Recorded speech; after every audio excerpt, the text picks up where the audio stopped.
suara burung hantunya hilang, itu kita dengar suara orang nyuci piring di bawah, kan dapurnya di bawah ya, di bawah kayak orang nyuci piring gitu loh.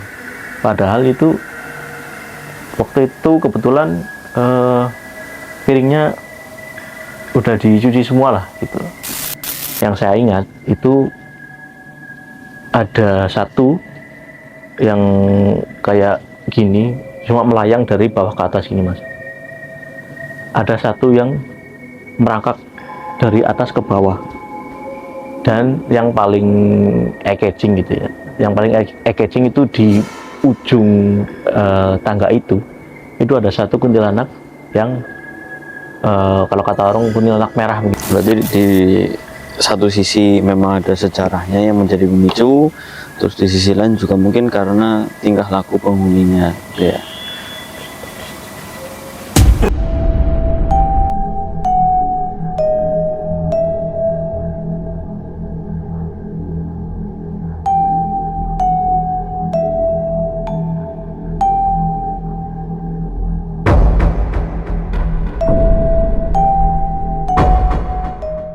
Assalamualaikum warahmatullahi wabarakatuh.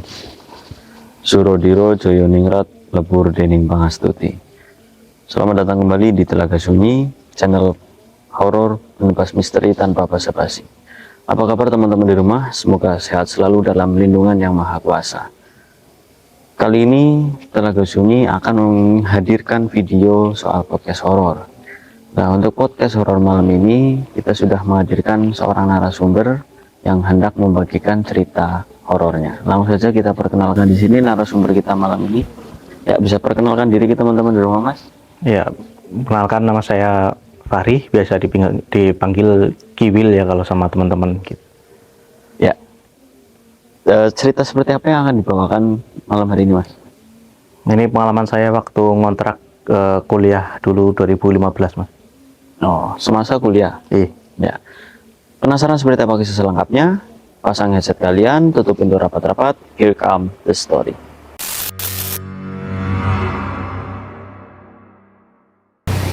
Oke, jadi waktu itu awal masuk kuliah yaitu 1 September 2015. Kalau nggak salah waktu itu kan 1 September itu hari Senin ya. Hari Senin, singkat cerita saya sama teman, ada satu teman itu kebetulan satu kampus sama saya, itu daftarnya bareng, keterima bareng gitu. Ada satu teman nyari-nyari kosan, nggak nemu yang cocok harganya gitu. Terus singkat cerita teman tuh ada punya bude di Purwokerto, kebetulan ini kampusnya di Purwokerto ya. Punya bude di Purwokerto, dan itu budenya punya rumahnya itu ya sudah jarang dihuni lah. Itu ada anaknya bude yang kadang di situ sih, cuman 1 bulan cuma sekali 2 kali gitu, nggak tentu. Nah terus teman saya itu izin ke budenya buat ditempatin selama kuliah gitu. Tapi kita tetap bayar sewa sih, saya sama teman saya tetap bayar sewa. Jadi sama budenya itu boleh dengan harga diskon lah, itu kan keluarga ya. Harga diskon. Singkat cerita ya udah kita masuk di situ. Niatnya kita itu mau ke kontrakan itu 3 hari atau 2 hari sebelum kuliah lah. Kan kita juga harus prepare macam-macam ya. Ada harus ospek dan macam-macam, kita harus mempersiapkan semuanya gitulah. Nah, kita janjian itu hari Jumat itu udah di kontrakan gitu. Nah, karena saya udah ngebet banget, malam Jumat malah saya udah berangkat ke kontrakan dulu, nggak bilang sama dia kan. Malam Jumat itu berarti Kamis sore dari rumah sampai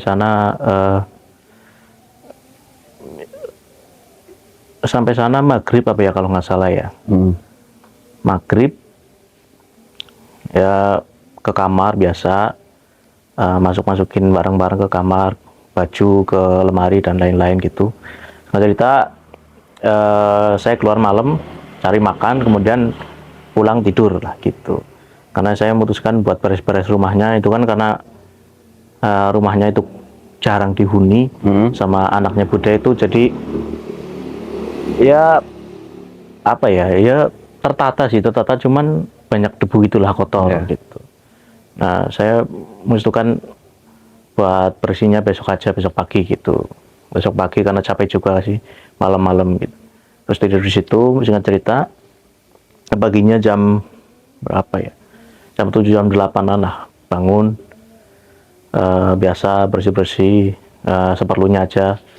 Karena kalau bersihin rumah sebesar itu sendirian ya capek lah ya. Paling kamar sendiri yang dibersihin, sama ruang tamu depan yang dibersihin, sama halaman depan gitu aja.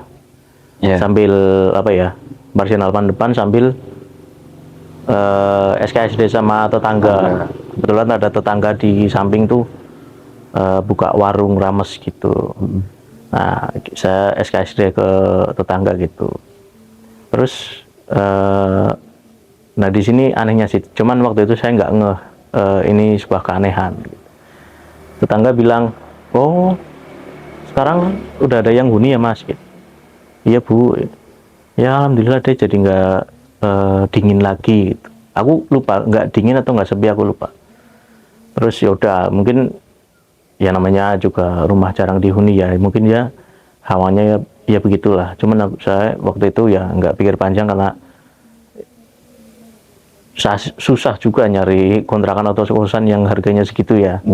Jadi mau nggak mau ya harus ditempatin gitu. Entah perkara nanti mau ada gangguan atau apa juga, lama-lama terbiasa mungkin lah. Terus udah nyapu udah selesai SKSD. Terus saya istirahat bentar. Siangnya itu saya duduk di depan sambil ngopi-ngopi sama rokokan gitu. Ada lagi tuh tetangga lewat lagi satu. Karena saya lebih muda ya, jadi saya nyapa dulu lah. Bu, ya mas. Oh masnya saudaranya, saya nggak boleh sebut namanya, saudaranya Bu ini ya. Oh bukan bu, saya temannya keponakannya Bu ini gitu. Oh iya, sekarang kebetulan saya ngekos kontrak di sini gitu. Oh iya.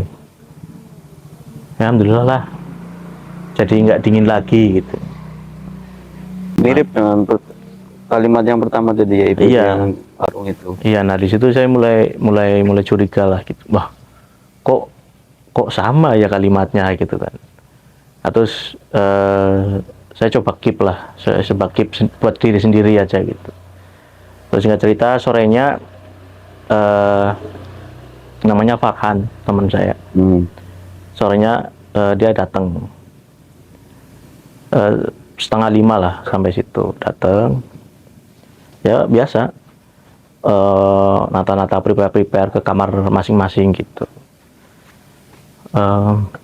Sampai sekitar 2 mingguan apa ya, berjalan seperti biasa sih, kayak yang ngontrak ngekos biasa, nggak ada apa-apa.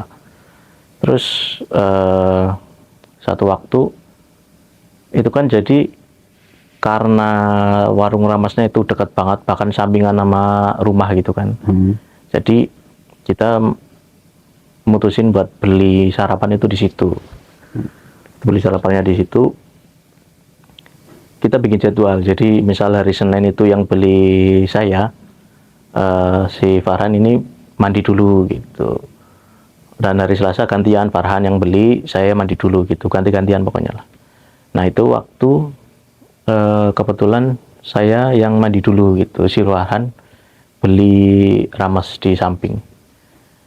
Saya mandi biasa, gebyur-gebyur, kok tiba-tiba apa ya, kayak ada yang manggil gitu loh, kayak ada yang manggil. Cuman mungkin samar-samar, saya waktu itu juga nggak terlalu apa ya, nggak terlalu takut juga mungkin, apa gimana ya, karena suaranya yang saya kira itu suara percikan air atau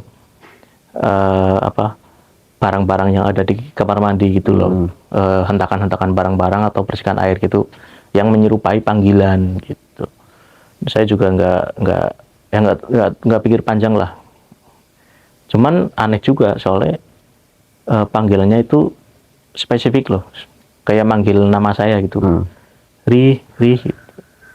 Cuman saya juga nggak pikir panjang lah, itu pagi-pagi ya setan mana yang pagi-pagi keluar gitu kan. Iya. Terus sudah selesai mandi biasa, makan, terus berangkat kuliah gitu. Besoknya gantian nih, si Farhan mandi dulu, saya beli nasi. Si Farhan mandi, sama kejadiannya dipanggil-panggil gitu sama suara yang mungkin percikan air atau barang-barang yang ada di kamar mandi itu. Han gitu. Nah, kalau ini Farhan langsung konfirmasi ke saya, soalnya dia anaknya tuh apa ya, agak penakut lah. Jadi Farhan itu konfirmasi ke saya gitu. Waktu saya pulang beli ramas gitu kan, Farhan bilang, tanya, di kamu panggil aku tadi tau? Enggak aku beli nasi tadi gitu. Kamu masuk kamar mandi itu aku ngemasin juga OTW ke sebelah gitu, beli ramas gitu. Oh, tadi ada yang manggil gitu. Manggil apaan itu? Aku bilangnya waktu itu buat positif aja ya, itu percikan air gitu, percikan air atau gentakan barang-barang yang ada di kamar mandi gitu. Enggak, itu spesifik banget itu soal gitu. Terus ya kita debat di situ, debat, terus saya tetap meyakinkan si Farhan buat positive thinking gitu lah. Karena waktu itu saya masih masih ingin menganggap rumah ini itu nggak ada apa-apa gitu. Jadi masih tetap positive thinking lah gitu. Terus ya udah berjalan waktu gitu. Terus tiba suatu waktu mau UTS UTS atau ujian semester lah gitulah. Ujian semester, kebetulan itu makul yang susah, harus hafalan. Kan itu saya kuliah di UIN ya, UIN kan agama ya. Iya. Agama. Ada pelajaran yang hafalan gitulah, bahasa Arab dan lain-lain. Dan kebetulan itu besoknya itu makuliah itu yang mau diujikan gitu. Saya sama si Farhan ini ya belajar lah. Kadang sampai malam. Iya, kadang. Ya biasa kan itu rumahnya, saya ceritakan ini dulu ya, mungkin denahnya dulu ya, tadi lupa, maaf. Rumahnya itu memanjang dan meninggi, soalnya itu rumah dua lantai, 1, 2 kamar di bawah dan 2 kamar di atas. 2 kamar di atas itu depan kamarnya itu ada kayak balkon lah, living room. Iya, itu living room. Terus ada pintu keluar lagi ke arah balkon dan arah tangga. Ke kanan itu arah tangga dan ke kiri itu arah balkon yang buat jemur baju gitu lah, jemur baju sama tempat toren gitu kan. Singkat cerita, saya sama si Farhan itu belajar hafalan itu sampai jam 2 pagi. Sampai jam 2 pagi, tiba-tiba ada ini, suara burung hantu. Suara burung hantu gimana sih suaranya? Ya kuak gitu lah. Iya. Kuak. Pertama di balkon. Di balkon, kuak. Ya pertama kita kaget. Ada burung hantu. Saya pikirnya di situ malah pengen nangkep, bukan takut, malah pengen nangkep. Kan burung hantu bagus gitu ya. Pengen nangkep, dipelihara gitu. Terus si Farhan karena penakut, jangan, itu burung hantu kan ya pertanda buruk lah, mungkin kayak setan atau apa gitu kan. Terus ya udah, saya nggak jadi keluar, di dalam aja gitu. Terus kuak lagi itu di belakang tembok kamar kita berdua, kuak gitu. Nggak lama lagi di sebelah kiri, kuak. Nggak lama lagi di belakang, di atas gitu. Pokoknya muter kayak muterin rumah gitu loh. dan nggak selang lama suara burung hantunya hilang, itu kita dengar suara orang nyuci piring di bawah, kan dapurnya di bawah ya, di bawah kayak orang nyuci piring gitu loh. Padahal itu waktu itu kebetulan piringnya udah dicuci semua lah gitu, nggak ada piring kotor sama sekali. Ya paling gelas-gelas aja sih di meja makan itu pun di meja makan, bukan di wastafel ya. Itu suara cuci piring, ding ding ding ding ding ding ding gitu. Nah, waktu itu aku mencoba untuk membuat suasana itu menjadi positif, itu nggak nemu. Gimana caranya saya waktu itu nggak nemu. Soalnya ini udah apa ya? Ini udah logika nggak nemu lah pokoknya di situ lah. Terus saya sama Farhan itu diem lama. Han, kau dengar nggak gitu? Ya cuk, dengar cuk. Apaan ya itu? Itu lama itu 15 menitan, tang ding gitu. Terus karena suaranya itu nggak berhenti gitu kan, tanding gitu terus saya berdua memutuskan untuk ke bawah aja lah, nengok itu apa sih gitu. Ya, mindik gitu kan, kayak di film-film gitu kan, mindik terus sampai di dapur dilihat ke wastafelnya, nggak ada apa-apa. Ya kita berdua ya bersyukur alhamdulillah sih. Terus karena mungkin gangguan itu mungkin karena kita berdua ibadahnya kurang gitu ya. Terus juga yang memutuskan untuk sholat lah. Kebetulan juga belum sholat isya, dan sekalian sholat malam gitulah, biar makin kuat lah sholat malam. Terus setelah itu memutuskan tidur gitu. Terus udah waktu paginya kita memutuskan untuk mencoba melupakan kejadian itu gitu. Karena kalau semakin diingat-ingat kan malah kayak kita tersuges bahwa kejadian itu bakal terulang lagi di kemudian hari gitu kan. Makanya kita berdua setuju buat tidak mengungkit-ungkit atau mengingat-ingat kejadian itu lagi. Nah, udah selang waktu lama gitu kan, berarti setahun kita udah dapat teman di kampus juga. Untuk meramaikan kontrakan atau kosan, saya ngajak satu orang gitu. Saya ngajak satu orang, itu namanya Firman. Namanya Firman masuk. Jadi saya ngajak satu orang Firman, dan kebetulan itu si Farhan juga ngajakin juga, bukan satu kampus sih, cuman temen SMA-nya di kampus lain itu kebetulan di Purwokerto juga kuliahnya, cuman bukan di UIN kayak kita berdua gitu kan. Udahlah masuk si Joni si temennya Farhan itu. Si Joni masuk sama si Firman. Udah tuh berarti 4 orang gitu kan. Udah lumayan enak lah. Karena selang waktu lama kan itu kan dari ujian akhir semester sampai 1 tahun, berarti kan sekitar 6 bulan, berarti nggak ada apa-apa ya. Saya waktu itu berpikir 2 orang aja, waktu masih sepi aja udah agak mendingan lah, ini kontrakan nggak aneh-aneh lagi. Terus saya mikir kalau tambah manusia di rumah itu, ya mungkin ya tambah nggak ada apa-apa gitu kan. Walaupun sebenarnya enggak gitu. Nah, ada satu waktu malam-malam itu jam 7,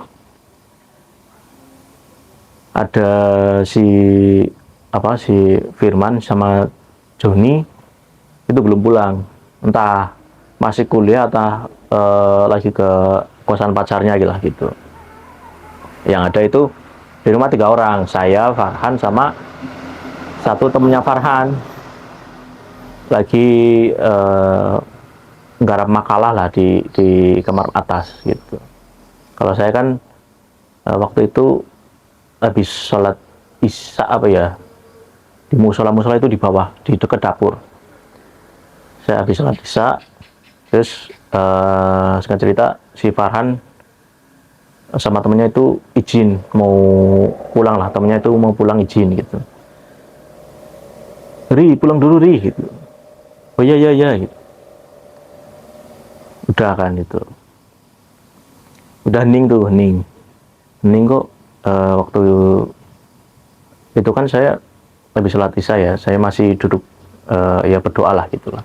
Gak selang lama, itu saya dengar kayak suara laptop nyala di atas lagi nonton film gitu. Lagi nonton film volumenya full gitu. Waktu dengar suara laptop di atas tuh ya biasa aja sih, cuman agak keganggu kayak ini lagi berdoa kok nggak biasanya ya Farhan main laptop itu sampai full gitu loh volumenya gitu. Agak emosi juga sih. Terus waktu selesai berdoa duduk-duduk di ruang tamu gitu kan sambil ngopi rokokan gitu. Itu tiba-tiba Firhan datang dari pintu depan. Saya kan, hah? Loh, Han, kau tadi keluar sama temanmu gitu? Iya.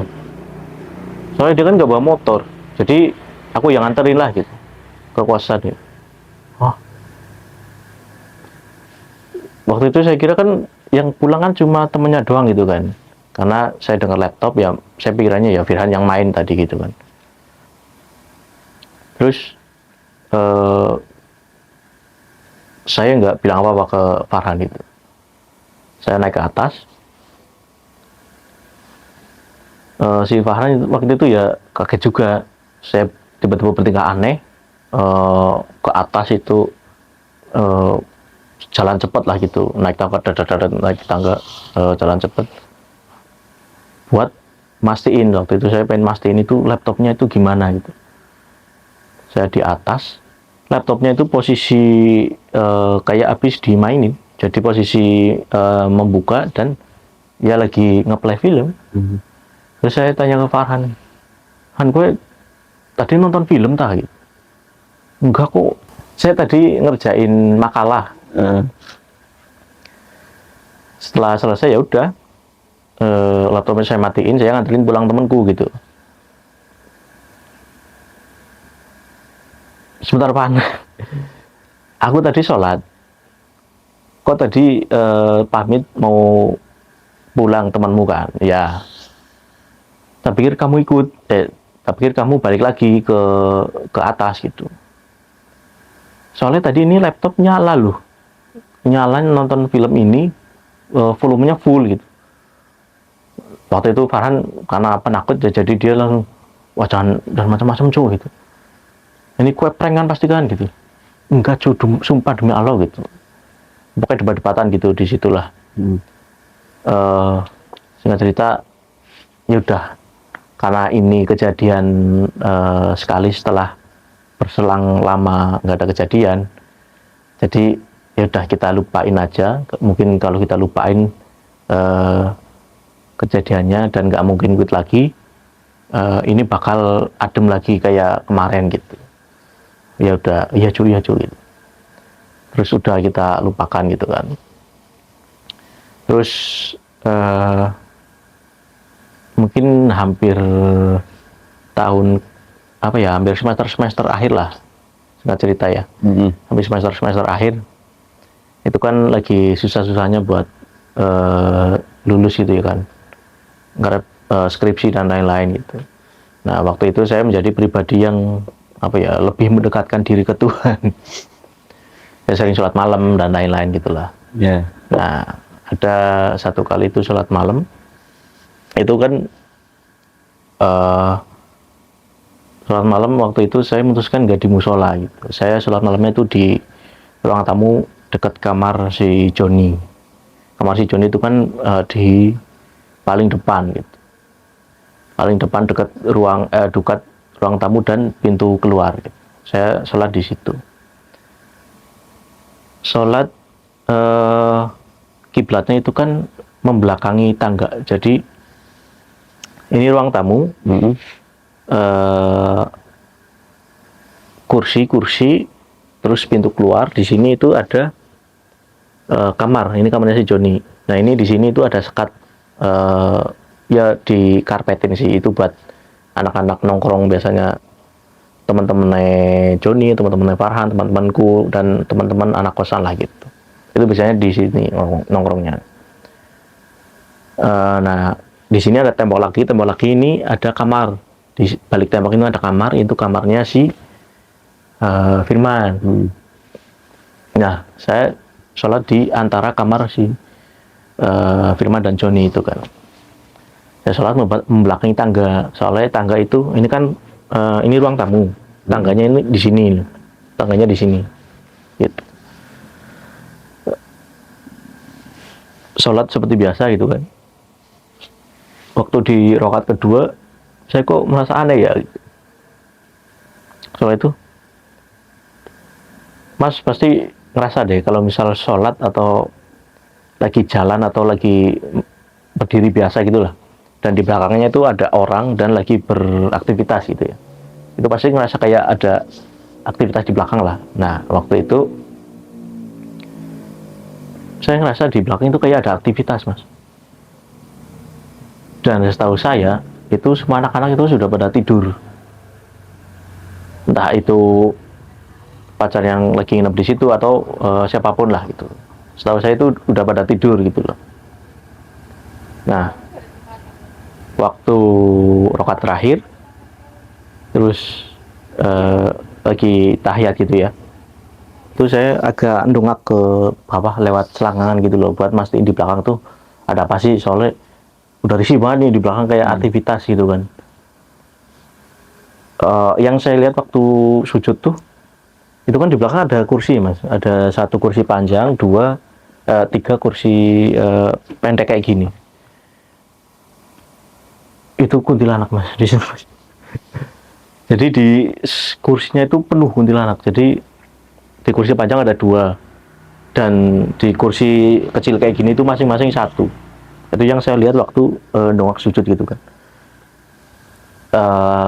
Waktu itu saya rasanya pengen pingsan, tapi karena ingin mencoba ingin mencoba imanku ini kuat gitu kan, saya mencoba untuk menyelesaikan sholatnya lah. Udah, yang penting sholatnya ini selesai gitulah. Entah itu nanti pingsan atau nanti kabur ke kamar si Joni, itu bikin nanti gitu. Yang penting itu sholatnya selesai dulu. Biasa assalamualaikum warahmatullah, assalamualaikum. Waktu ke kiri itu kan otomatis saya lihat tangga yang di belakang kan, karena soalnya kan kiblatnya kan agak nyerong gini, Mas. Agak nyerong, dan kalau kita gini sedikit itu kita langsung bisa lihat angle tangga dari bawah sampai atas gitu. Ternyata kuntilanaknya bukan cuma di ruang tamu, Mas, itu di tangga bawah sampai atas itu ada semua, dengan gaya yang berbeda-beda. Yang saya ingat itu ada satu yang kayak gini, cuma melayang dari bawah ke atas gini, Mas. Ada satu yang merangkak dari atas ke bawah, dan yang paling eye-catching gitu ya, yang paling eye-catching itu di ujung tangga itu ada satu kuntilanak yang kalau kata orang kuntilanak merah mungkin gitu ya. Cuman waktu itu saya nggak terlalu merah sih, karena soalnya mungkin cenderung merah ke pink gitu ya. Soalnya itu saya tahu basic dari baju kuntilanaknya itu putih loh, dan merahnya itu dari kayak darah, Mas, yang terpercak di bajunya gitu loh. Jadi saya ngiranya itu bukan kuntilanak merah, soalnya ya kuntilanak biasa aja, cuman berdarah-darah lah bajunya gitu.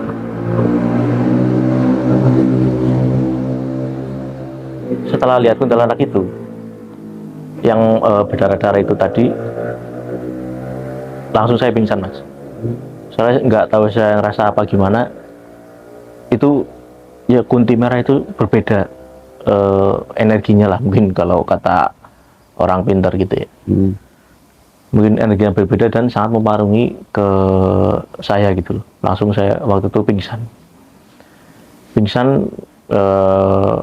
bangun-bangun ya pagi-pagi waktu teman-teman udah bangun terus bangunin kita gitu kan. Riri gitu. Bangun terus mereka kayak panik gitu kan, soalnya saya tertidur di situ dengan apa ya, suhu badan itu yang panas banget gitu ya, demam parah lah gitu. Mereka khawatir lah, waktu itu memutuskan untuk semuanya nggak ada yang berangkat kuliah untuk merawat saya gitu ya, ada yang berangkat kuliah.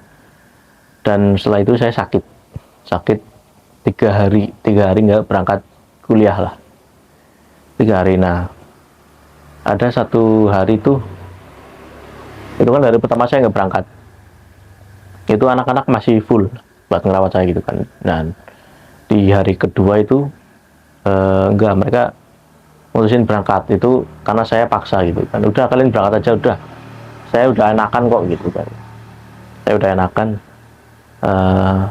Ya karena sebenarnya sih belum juga, soalnya ya kasihan juga, soalnya mereka sering bolos lah. Jadi kalau misal mereka bolos lagi 2 hari, poin mereka bakal minus banget lah kalau gitu kan. Kan biasanya Sininya juga itu. iya, kuliah kan jatahnya kan cuma 2 kali nggak berangkat itu apa ya kalau nggak salah. Terus saya paksa mereka buat berangkat gitu. Singkat cerita saya sendirian di rumah, terus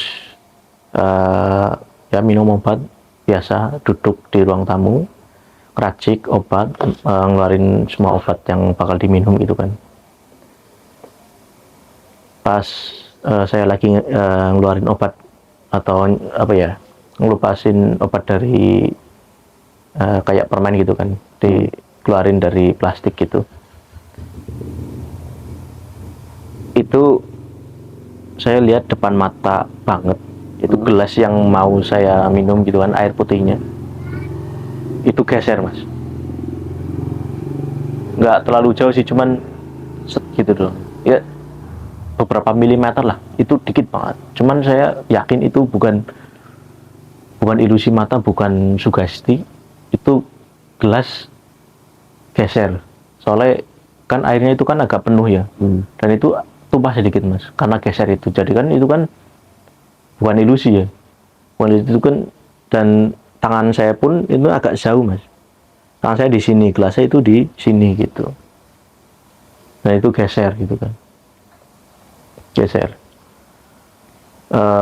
Oh ya, kalau mengenai kejadian poltergeist juga sebelumnya si Farhan sebenarnya pernah cerita juga, bukan si Farhan, si Joni. Jadi kan dia pulang malam sama pacarnya,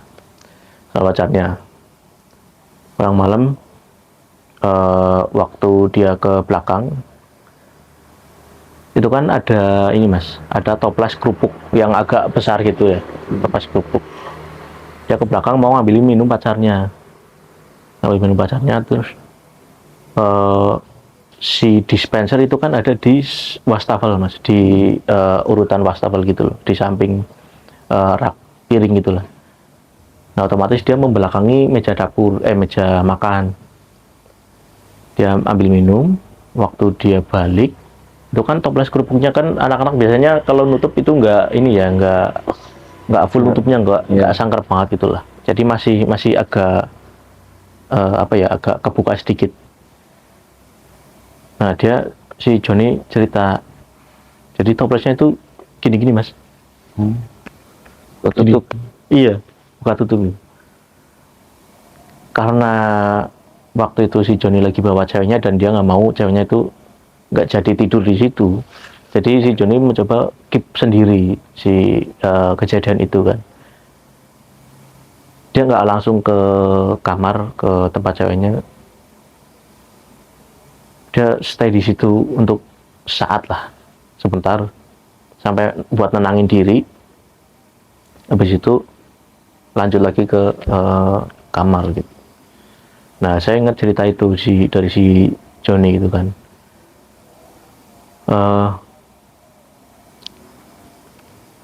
Dan apa ya, kalau kemarin kan kita kan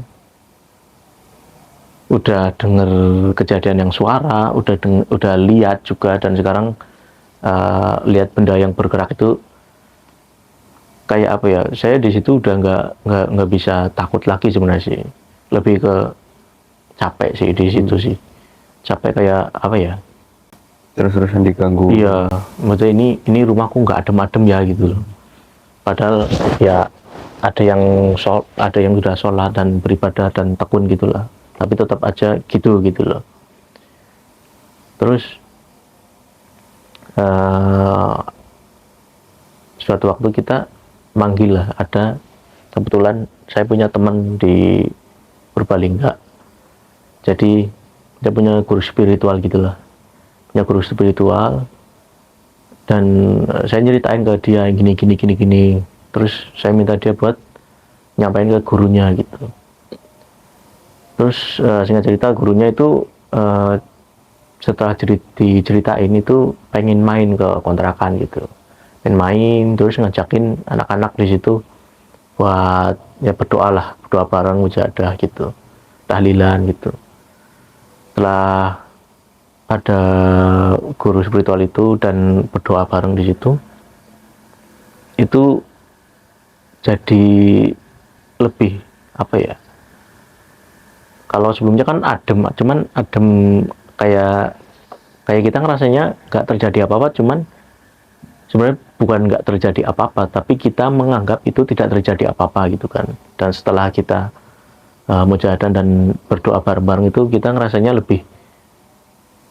kita lebih yakin bahwa kedepannya nggak ada apa-apa lagi gitu loh. Karena ya mungkin apa ya, si mbaknya ini juga mungkin sambil berdoa sambil ngusirin hantu-hantu di situ mungkin ya. Jadi kita secara psikologis juga lebih tenang gitu, bukan tenang yang dibuat-buat oleh kita sendiri gitu kan. Nah, setelah itu nggak ada apa-apa sih mas, sampai saya lulus. Dan keluar dari itu kan, saya keluar di situ kan masih ada orang yang ngontrak di situlah, yang kos di situ, karena mungkin Bude ngelihat peluang bisnis di situ mungkin ya. Jadi setelah anak-anak pada keluar itu kan ada yang Bude masukin anak-anak lagi di situ, terus masuk grup juga kan, ada grupnya gitu kan. Di grup adem sih, nggak ada apa-apa sih. Jadi mungkin ya alhamdulillah lah, yang ngalamin cuma generasi saya doang gitu ya. Sampai sekarang sih masih dikontrakin mas, sampai sekarang. Ya alhamdulillah lah, udah nggak ada apa-apa lagi, nggak ada yang kelihatan, nggak ada yang poltergeist, nggak ada yang didengerin apa-apa ya. Saya ikut senang sih, itu aja mas. Ya, terima kasih Mas Fahri atas cerita horornya. Terus saya ada beberapa pertanyaan mengenai cerita tersebut. Yang pertama adalah, itu sebenarnya ada hal yang memicu nggak sih, kenapa makhluk-makhluk astral itu akhirnya menampakkan wujudnya, mereka menunjukkan eksistensi mereka di situ? Itu ada pemicunya atau tidak? Kalau yang penampakan mungkin ya dari apa ya, karena perilaku dari penghuninya ya, mungkin saya dan teman-teman lainnya sering apa ya, mungkin bawa lawan jenis ke kontrakan gitu, dan penghuninya nggak suka mungkin gitu ya. Karena pernah juga sekali waktu tuh si Joni itu teleponan sama pacarnya, dan dia lagi berantem. Joni kalau berantem itu apa ya, kayak nggak inget lah, kayak ketempelan gitu lah. Teriak-teriak itu di telepon, padahal itu kan di telepon teriak-teriak. Terus dia kan punya kayak apa ya, kayak lemari buku yang setinggi hidung dia kan. Setinggi hidung dia teleponan di situ, di depan lemari itu, teleponan wow sama pacarnya lagi berantem. Tiba-tiba tuh dompetnya tuh kelempar ke muka dia mas. Tiba-tiba kelempar ke muka dia. Terus ya mungkin dari situ ya saya menyimpulkan bahwa penghuni itu nggak suka sama perilaku kita. Berarti di satu sisi memang ada sejarahnya yang menjadi pemicu, terus di sisi lain juga mungkin karena tingkah laku penghuninya, gitu ya. Terus yang kedua, ada nggak sih titik-titik khusus, misal memang di situ tuh titik yang biasanya itu muncul, atau bisa jadi di titik rumah itu, misal di dapur itu memang sumber makhluk-makhluk astralnya itu di situ, gitu. Kalau apa ya? Kalau kita ngiranya sih nggak tahu energi pusat apa gitu, nggak tahu. Cuman kita sepakat apa ya, kayak yang paling bikin kita merinding itu ya emang di dapur sih, di dapur yang dekat kamar mandi itu. Yeah. Dan sampai kalau malam-malam pun kita kalau sholat kadang jamaah, kadang sendiri-sendiri juga tetap di ruang tamu yang saya ceritain itu tadi, yang di depan kamar si Joni. Jadi pokoknya kalau dari jam 9 ke atas itu ada yang belum sholat isya, itu nggak ada yang berani yang sholat di belakang gitu. Sholatnya pasti di ruang tamu. Karena nggak tahu, mungkin kita juga ngiranya ya bukan apa ya, bukan tahu itu pusat atau gimana, cuman itu kita kalau di situ ngerasanya tuh beda lah. Ya, negatifnya kenceng di situ. Iya. Ya. Terakhir mungkin, jadi mungkin pas di semester akhir itu kan sudah jarang berangkat, ini kan berarti mungkin udah nggak sering dikontrakan juga kan. Ya. Nah, itu sempat nggak sih kayak berasa mungkin makhluk-makhluknya di situ itu kebawa ke rumah, atau misal dihantui lewat mimpi atau lain sebagainya, itu pernah nggak? Kalau mimpi pernah, terus nggak tahu ini kejadian yang kebawa dari kontrakan atau di jalan itu yang angker sih juga pernah gitu. Jadi kalau ke Purwokerto, dari rumah saya ke Purwokerto itu kan harus ngelewatin kayak hutan. Cuman nggak terlalu panjang sih, paling cuma 1 kilo doang lah. Itu ada di Kerumput kalau nggak salah. Itu kan kayak hutan gitu kan. Di Kerumput itu kan ada kayak lampu jalan itu kan. Lampu jalan setiap berapa 10 meter gitu. Dan saya di situ tuh pernah pulang malam-malam, itu lampu jalannya itu mati setiap saya lewatin. Mati, yang kalau saya udah lewat terus nyala lagi sampai ujung hutan gitu. Saya sih waktu itu ngiranya ya penunggu situ, bukan bawaan dari kontrakan itu sih. Terus kalau yang mimpi, itu mimpi pernah. Jadi mimpi cuman apa ya, mimpi kita bangun. Tapi ini nggak dikontrakan ya? Di rumah. Mimpi kayak kita udah bangun gitu ya. Mimpi kayak kita udah bangun, terus kayak kita lihat di apa ya, di pintu kita itu berdiri. Kayak nenek-nenek gitulah. Saya bangun gitu kan, cuman bangun belum duduk. Bangun cuma buka mata doang gitu ya, buka mata itu apa sih gitu kan. Karena bukan nenek-nenek. Jadi kan di pintu saya itu kan kalau tidur biasanya nggak tutup pintu, jadi cuma korden doang ditutup lah. Tutup pun itu setengah doang gitu loh. Setengah itu kordennya itu kayak ada yang goyangin gitu loh. Padahal waktu itu nggak ada angin, nggak ada kipas angin yang nyala juga gitu.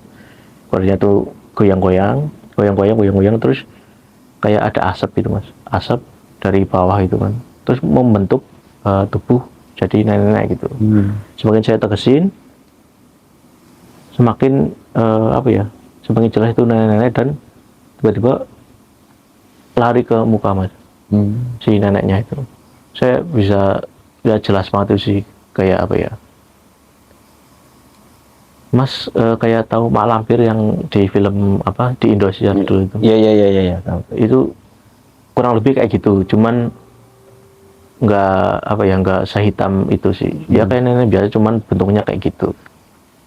Matanya putih, dia senyum, giginya hitam gitu, langsung ke muka gitu. Nah, saya kira itu saya udah bangun gitu kan. Ternyata saya itu masih tidur dan mimpinya begitu. Terus kebangun dan kayak kesentak gitu loh. Ya saya kalau saya ngiranya itu dari kontrakan, soalnya setahu saya di rumah itu nggak ada makhluk astral yang nenek-nenek sih. Ada, cuman bukan bukan sosok nenek. Ya. Ya, terima kasih Mas Farid. Mungkin itu aja pertanyaannya dari saya. Terus mungkin sedikit pesan buat teman-teman di rumah. Mas Farid punya pesan buat teman-teman di rumah? Buat teman-teman dimanapun kalian berpijak, itu juga kalian ada bumi yang dijinjing gitu, langit yang dijinjing. Jadi kalau bisa ya menghormati tempat itulah, walaupun budayanya berbeda dengan di kampung kalian, tapi juga di situ ada budayanya sendiri dan kalian juga harus menghormati gitu. Gitu aja, Mas. Ya, begitu pesan dari Mas Fari. Dan buat teman-teman di rumah yang mungkin punya pengalaman atau cerita yang sama seperti Mas Fari dan berkenan untuk membagikannya kepada Telaga Sunyi, bisa banget kirim ceritanya ke email kami atau mungkin lewat sosial media kami. Ya, terima kasih Mas Fari sudah meluangkan waktunya untuk bercerita, dan semoga diberi kesempatan lagi. Terima kasih sudah menonton. Jangan lupa like video ini dan terus dukung channel ini untuk semakin berkembang setiap saatnya. Assalamualaikum warahmatullahi wabarakatuh.